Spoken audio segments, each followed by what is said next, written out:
Hey everybody, what's going on? And welcome to GNR Central. And we've got some news that I think was exclusively reported by GNR Central, but it was found originally on my GNR forum. But if you guys remember, there's a company named Cruise Control, and they do a lot of work for guitarists who are in the music industry.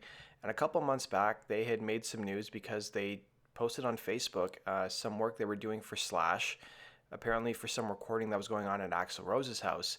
And then they quickly removed their post, and all the speculation started about a new Guns N' Roses record. Well, they did the same thing recently, so it's been now since deleted. But it looks like there's another photo they posted about an amp they are working on for Slash. And here's the original picture they posted before they removed it. They just said Slash is Silver Jube in the house, and then they just had a bunch of GNR hashtags. So if you go back to the original story that was reported back a couple months ago, here's what they posted. This is Slash's 1987 Silver Jubilee in the house, dropped off by GNR producer Karl M, who still works for GNR. He was, I think, one of the producers on Chinese Democracy. He's also the band's sound guy. And it says that dropped off by GNR producer Karl M himself, the amp needs to be serviced and tuned up to sound stellar for this Saturday's recording session of new material at Axl Rose's studio in Malibu. I'm one of the few fortunate, few ever, who get to work on and play this cool amp. Now, it's also important to note that this picture was taken, I think, just before Slash hit the road again with the Conspirators, and recently Slash concluded his Living the Dream tour, so he's done playing with Miles Kennedy and the Conspirators for at least the next year or so. So it only makes sense that Slash is off the road, he's back in LA, and he's probably working on new GNR material. Duff is still on tour with his band Shooter Jennings, promoting Tenderness. They're done their tour in early September. You can probably expect them to be hitting the rehearsal space to start getting ready for the upcoming tour this fall. But I thought that was we have all these indications pointing that there's going to be new music.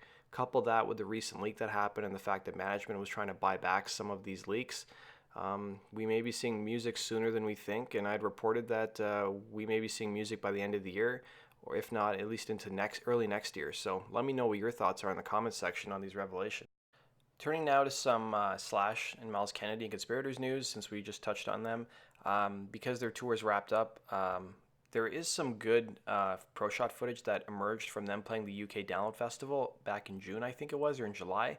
It's about 10 minutes long, but the quality is excellent, and it's probably, I think, one of the few pieces of pro shot footage we've had released on the tour, so you guys can go check it out down in the link below. And with Slash's tour wrapping up, he headed on down to Disney World, since the last show they played was in Orlando, Florida. And he was down there with his girlfriend Megan and her two daughters. And these are just some photos from Disney World that were taken. There's been some other ones that have emerged online as well. He also went to Universal Studios and gave some shout outs to both theme parks for all their hospitality. Turning now to some Axl Rose news. So his vocal coach, a guy named Ron Anderson, recently gave an interview to Music Radar on new technology he's pioneered, along with another coach, and shared some insight into being Axl's personal coach. And looks like we might be having an interview lined up with him pretty soon. So here's what he had to say about Axl. He said, "I've worked with so many people," smiled Anderson, "but I have to say that Axl Rose's voice is amazing, truly one of a kind. I've changed hundreds of singers in terms of tone and technique over the years, though he definitely tops the list. I was there for a lot of classic Guns N' Roses years and tours, which was pretty wild." The renowned vocal coach is also joined by a guy named Dr. Juan Perez, who added his own anatomically insightful observations to Anderson's findings over the decades of vocal instruction to some of the biggest stars in the world, including from Ozzy, Seal, Alicia Keys to Tom Cruise. And Perez agreed with Anderson about Axl, saying there's no one like Axl. And together the pair have actually started something called a voice text, I should say. It's a new technology that's aiding them in offering unparalleled tuition to those who need help with their voice. And they've been out promoting it a bit. And yeah, we'll see if we can get an interview lined up with Axl's vocal coach. And finally, we got some non-GNR news, but this is some Motley Crue related news. So I don't know if you guys saw any of the entertainment sites, but Tommy Lee got thrown out of a restaurant over what he was wearing. So he was at a famous New Orleans restaurant. It was one of Emeril Lagasse's restaurant, and the 56-year-old spoke about the incident with TMZ earlier this week, as he was seen at LAX airport with his wife, Brittany Furlan.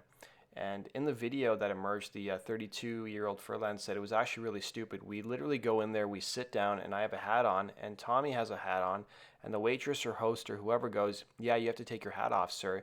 And I was like, 'What about my hat?' And she's like, 'Well, your hat's fine, but he has to take it off.'